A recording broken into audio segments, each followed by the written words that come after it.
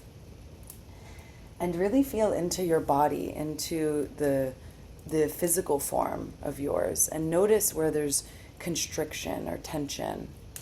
And remember these prayers that you offered for your own relationships and for the prayers that you offered for the collective and for others. And we'll take this minute to just remember those prayers and just scan your body and see, if you're feeling very, tender or tense, you can grab a pillow and hold a pillow or hold your arms in front of your body like this. But just take some of these deep inhales through your nose and exhales out of your mouth, just offering that tension, right? You can imagine whatever constriction or bracing or tension is in your body connected to these prayers and these desires for yourself and for the collective is a part of you that's like somehow like pushing against what that desire actually is, right? And so to not shame it or make it wrong, but just invite the warmth and the heat and the nourishment and the fuel of this fire to just make contact with those parts of your body and let it be like a physical thing for a minute here. And if any insights arise or arose about the work and about the demons, like what is it? And you want to capture that in some way, capture it, even if you're just holding it in your awareness or you write it down. Like really make this count for you. Like really make this as real as you can.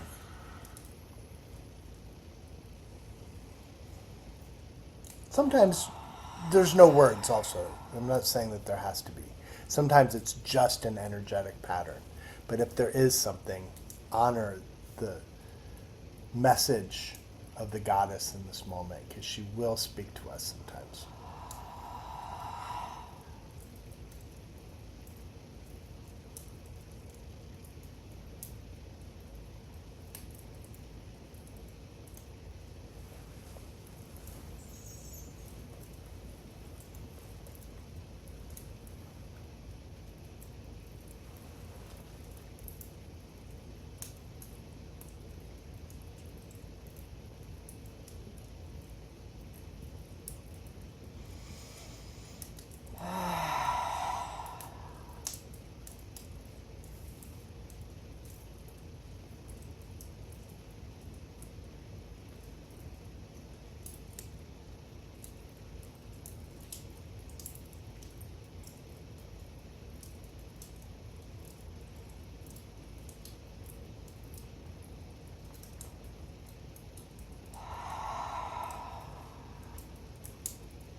And may all of these prayers and offerings be for the good of all beings, offering all of this energy back to Mother Earth, offering all of this energy out into the three worlds, into all beings that are suffering, and to all parts of us that are suffering, and offering this sacred fire to be the reminder of life and the ways that the goddess is life as much as she is death, and to the regenerative cycles of constriction and expansion, and to the sustaining force of love.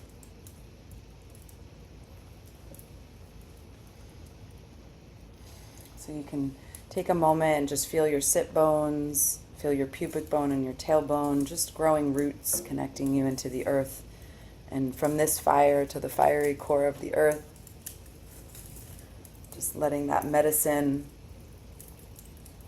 of the sacred fire move through your body, through all three hearts, and your third eye, your chest and middle heart, down into your pelvis or your womb. Fire is such a deep healer for the womb, many of you know. It's like any of the, so many of these practices, they have this ethereal kind of spiritual quality to them, but traditionally they're all rooted in elements. It's all about fire and herbs and water and The plants connected to the earth. planets, right? Like the Yeah. fire ceremony we do in India, the beautiful, incredible Brahmin that does our fire ceremonies, in his garden, he has a plant that's connected to each planet. And so, there's something just so elemental. And for us, even when we're worshiping the different forms of the goddess, all of it comes back to this elemental understanding. And that is obviously what we're made of as well. And so that's part of why we honor that, within ourselves to tend to, all of the forces that come to get in the way, which are also apparently a part of the program. Yeah. So, thank you so much. We're just so grateful for this community and for all of you and your shares and your prayers that I know go so beyond just you. And that's part of like what, we hold at the center is I'm so the mother red-faced. and the earth. I know we're like very red Like and hot. Hanuman's red face now. The fire was like really hot, obviously. But like sometimes it's, it's always hot, it's fire. But, sitting this close to it, you really feel the heat, right? And just like the ways that like the primordial essence for me, like that's what was really coming through for me at the end was just like how the goddess is that like spark of life that is birthed from the darkness, from the eternal dark womb, from the luminous darkness, like that miracle and that spark of life and light. And it was interesting because it feels connected to that image that you had of like the fire, the flame in the darkness, and that was really what I was feeling and sensing. And the message that I received was, just to feel that like, just that impulse of life, that was and is birthed from the deep, great mystery and unknown, that we don't have to name, but that we love to name because we love to relate. And that's what we're here to do. Are we going to open it up? Yes. To hear So from some people? we love to, any questions. We also, Brandy's going to put in the chat, we have our India pilgrimage. We still have one spot for that happening in January. And it's not just a pilgrimage, but it's a training. So we meet weekly for a couple months before we go. And then we have integration after. And then Brandy can also put a link for, I'm doing a Dark Goddess Doula training that starts in November. And it's a small group training I do every year for practitioners that want to really learn how to hold people in a somatic way through this like death and rebirth cycle in better ways, and also for your business. So I definitely have a lot of business witchery happening, decolonizing our bodies from money and learning how to relate to it in different ways. And that all feels really important and connected to my path as a womb healer, because a lot of that root stuff really needs to be tended to in our intimate partnerships and also in our relationships to the world in all the ways we relate, including money. So it's a business and pleasure training and practitioner training. So it's really for people that are already practitioners on some level and that want to be held in a small coven for 6 months. So Brandy will put that in the chat. Is she putting the India link in there too? Yes. Yeah. And if you want to say anything else about India. We Yeah. only have one spot left, and it's a really fun witchy group, and we're just so grateful to be to India and to be going back. Yeah, I mean it's very powerful, and it's also, it's something that does it does require a lot of us, so it's not like a frivolous thing to do. There's like an application, and then we'll have a conversation, and the people that are coming so far, it's an outstanding group. And it's a real initiation. And like she said, we're going to do like a whole training leading up to it, so you're ready when we're there. And then just 12 days of the most powerful work, and enjoying what India has to offer, but also that deep touch that the sacred culture has. To if it wants to touch you, it will tell you, and just honor that and reach out. And our dear sister, like family, and also colleague Varsha Chowdhury is going to be a part of the co-facilitation team, as well as Alexandra, who's here. Alex will be part of our team. And Varsha just has so much insane, incredible wisdom to share on the goddess. and she's going to be, you know, we're Insanely good. Yeah, like if you're into yoga, and it's also just like learning from, you know, a woman who is birthed, you know, from that land and that culture, and it's just also really important, I think, you know, to be learning from our sisters in that way. And I'm almost like, I'm feeling emotional just thinking about it, because I just love her so much. And she's a lifelong yogi, she's a therapist, and so it's just, we're gonna have such a good time. And we stay on this Ayurvedic farm, and we're gonna do dance on the farm, and with, you know, and all the things. It's just, it's such an integral part of my teaching. Like for me to be, you know, on a sacred pilgrimage it's been the thing that has really fed my work with others for many years now. You know, because of Harshada, and you know, being introduced to these places, and this and the people of these places. It's incredible, and it's so beautiful to have a relationship to you know, the land and to the people, and the masters, you know, like the masters that give us all of this. We actually go to their tomb, and they're right there, and we get to like sit with them and like receive their energy in our bodies. I mean, we can anywhere that we are. We can do it in Kansas or whatever. But when you're right there and you can actually touch the stone, it's a different thing. Yeah.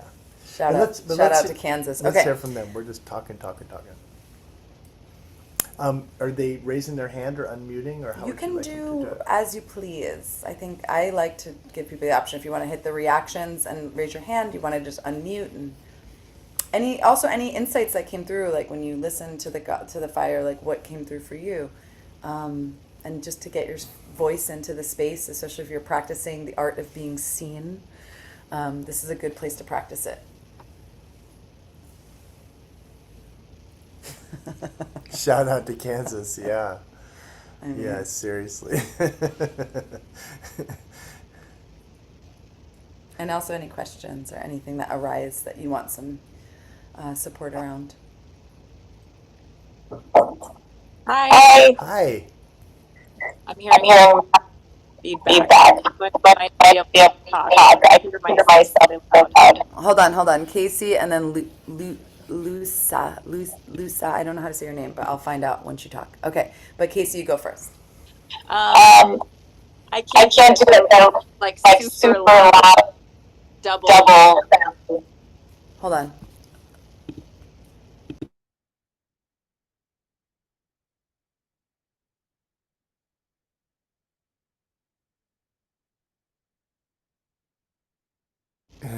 Do you want to just try again one more time when I'm on mute? Casey? Otherwise. I'll Casey? type it out. Oh, sometimes it's your volume down, it helps on your computer. What was that?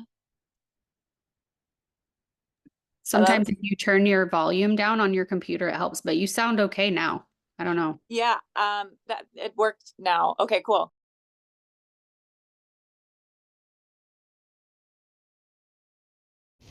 Now you muted yourself. You got this. You got this, Casey. Go. You got this. Unmute, and then we'll mute. Okay. We can't wait to hear what you're gonna say. We're all here cheering you on. She's still muted. Hold Yeah. on. I think we have to unmute her. Oh, hold on. Ask to unmute. Maybe I'll try that. Okay. Can you guys hear me? Okay. So, for me, so this eclipse season brought up so much codependency stuff, but it really brought up the ways that I am in a codependent relationship with like my projected authority figure of the universe.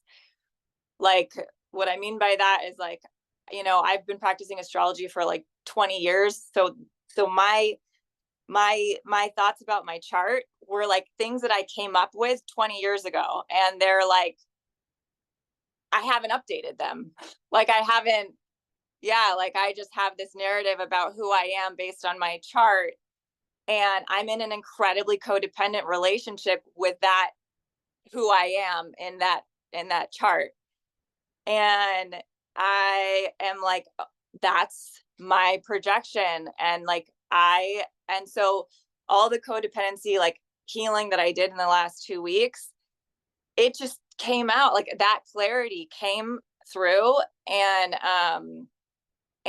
I was like, oh my gosh, I can let that go. Like, I don't have to be in a codependent relationship with that. Wow. That projection anymore. Yes. I love that insight so much, Casey, because like it's so interesting because we hung out with our, good friend Heidi yesterday, and I like she was talking about like this piece. exact It's same like we were thing. talking about the same exact thing, and how like in the evolutionary astrology and the esoteric astrology work, especially Heidi teaches it through the body and through like kind of sacred theater and things like that. And we were just talking about how like we have to use all of these like tools, right, as a way to give us and to turn, what was she saying? Like to just, She was saying like incremental tweaks.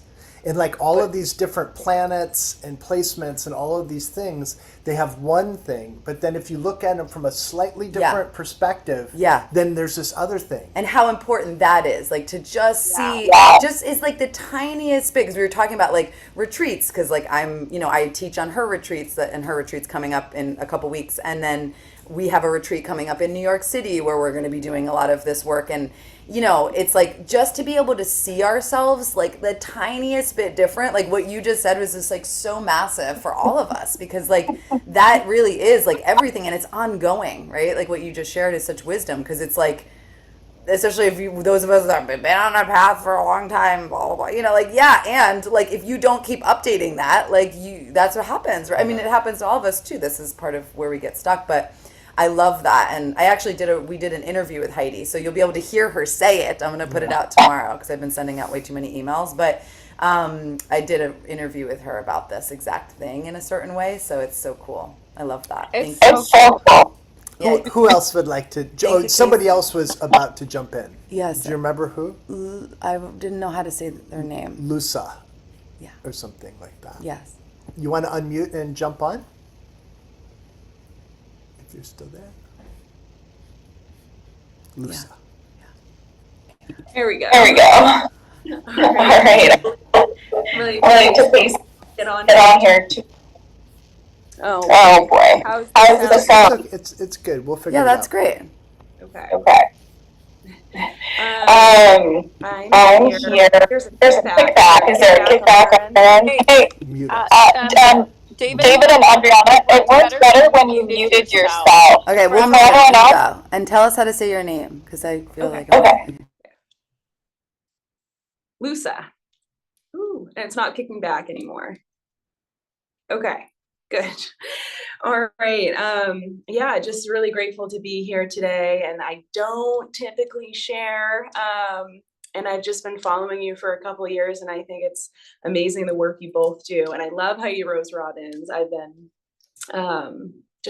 reading her daily moon updates, which is so beautiful. So you turned me on to her as well. Thank you.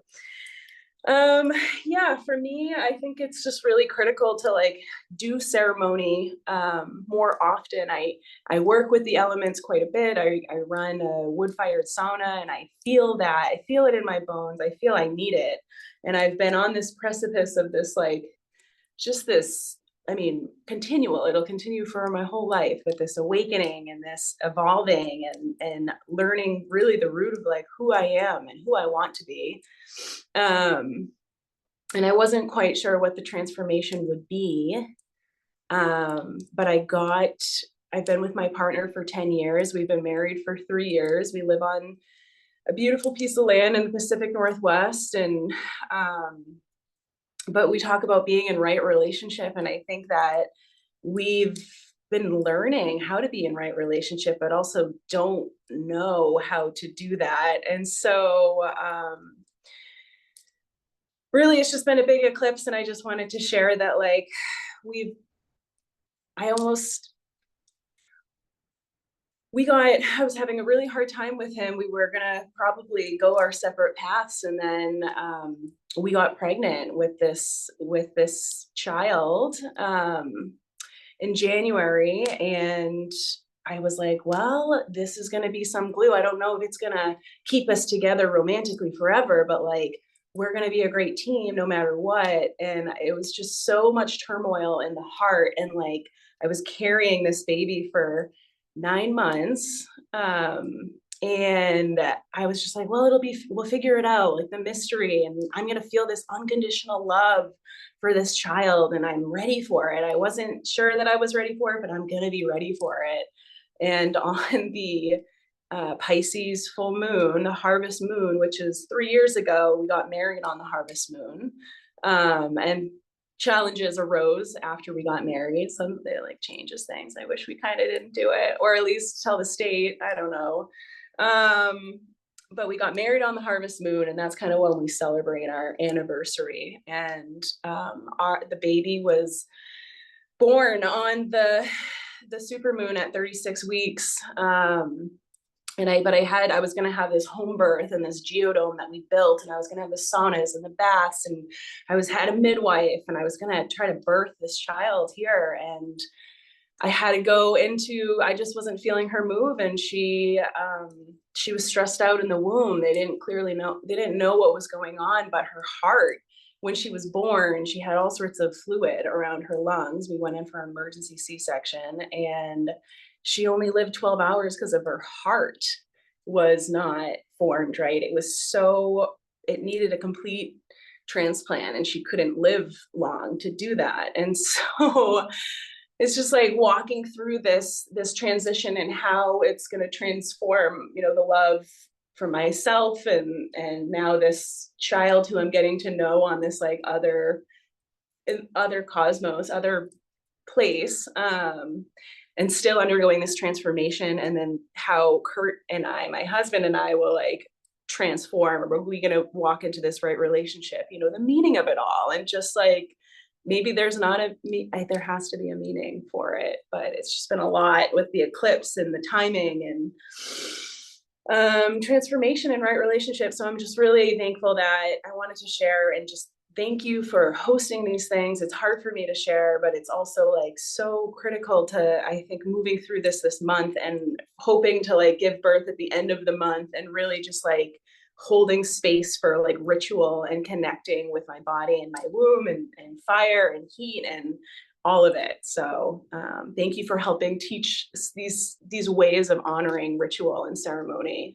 It's really important. Thank you, Lusa, and thank you. Yeah, thank you for sharing your story. And I just know so many people in this community are just like catching you with so much love, and like, yeah, just like circling you in all of what you just shared. It's so important that we share these stories and these experiences, and I just appreciate you trusting yourself enough to know that this is going to support you to share your story in this moment. And each of us are, receiving that and are impacted in beautiful ways by you sharing it. So I just want you to know that and feel us circling you, and, yeah.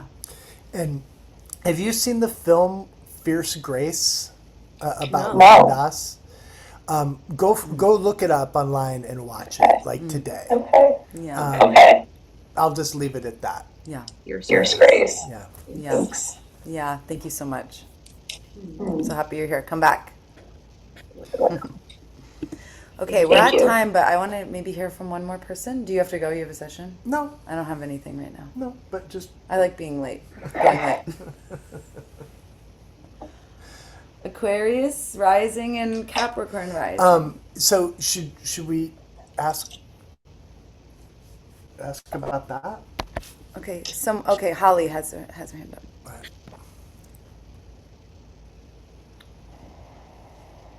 Can you see me? Their hand. Yes. Hi. Hello.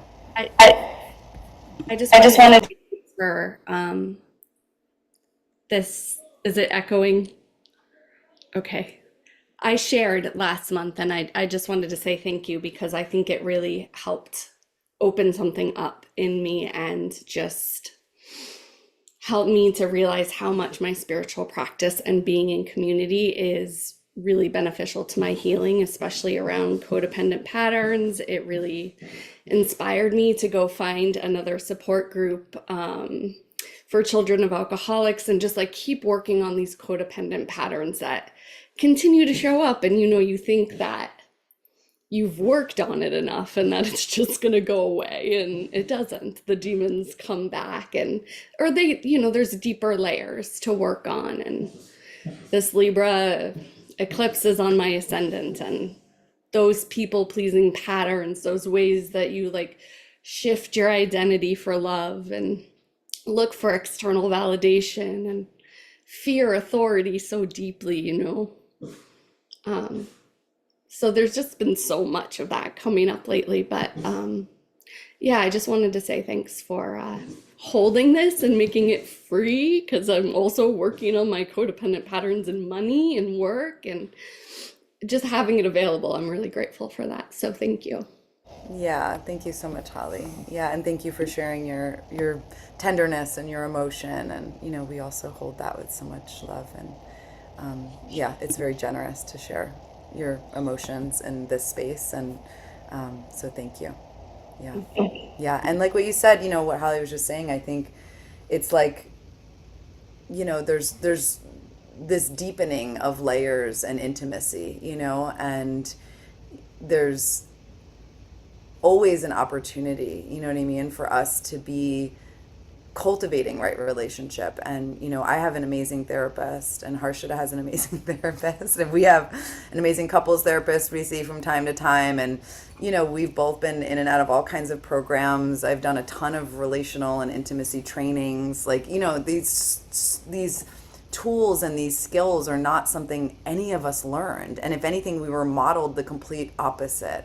So to just like be so generous with ourselves, especially when we can, and when we're together, to remind ourselves and one another that, like, it's such a journey, and like we can break certain patterns, but they do take time, like anything in our body, in the world, in the material reality, like it just takes time. Our bodies move so much slower than our minds. And in terms of transformation and healing, like it takes time, like years. And like, I love what also Lusa said about, learning. It's like learning and building trust, and all these things that we just think we're going to somehow have off the bat because of like Disney and like all this like toxic relational bullshit. And like, we're going to Disney tomorrow. Actually.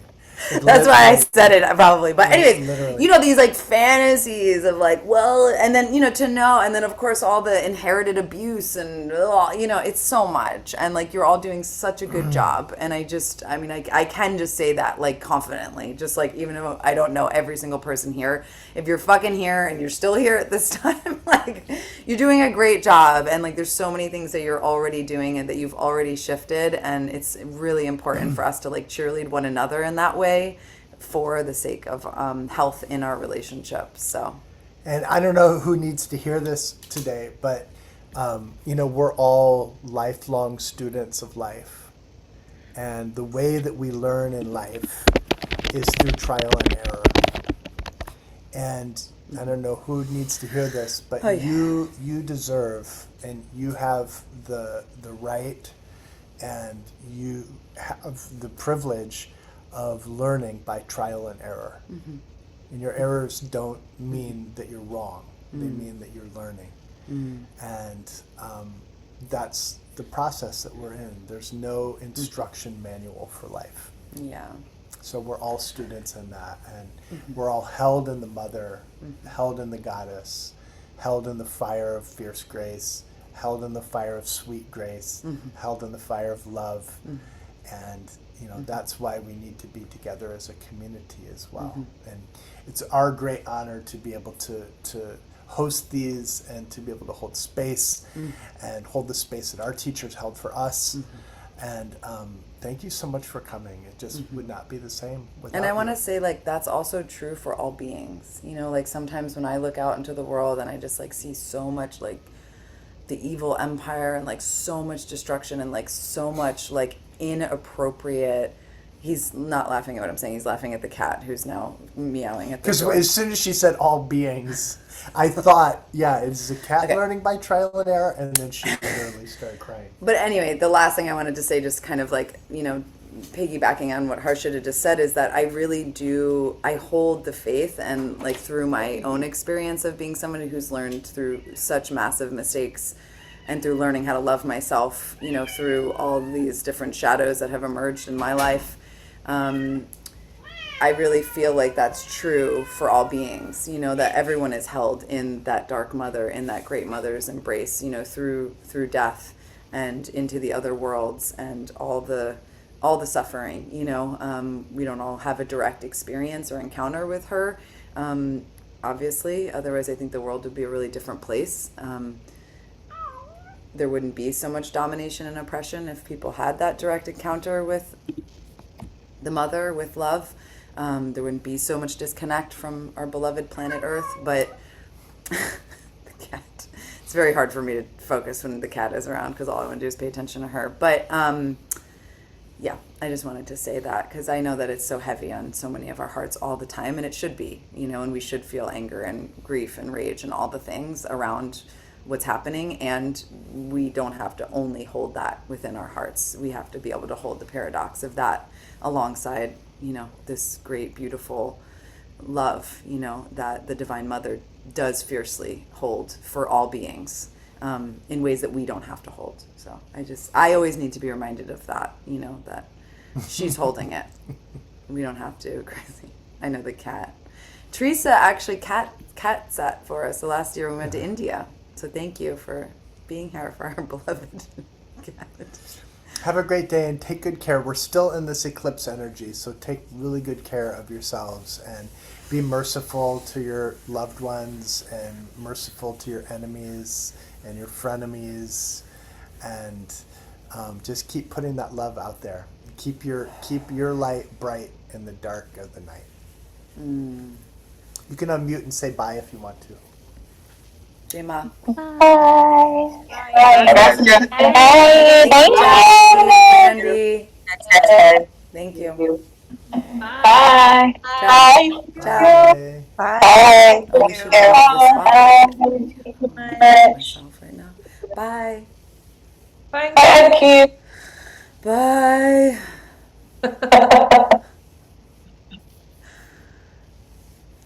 Bye.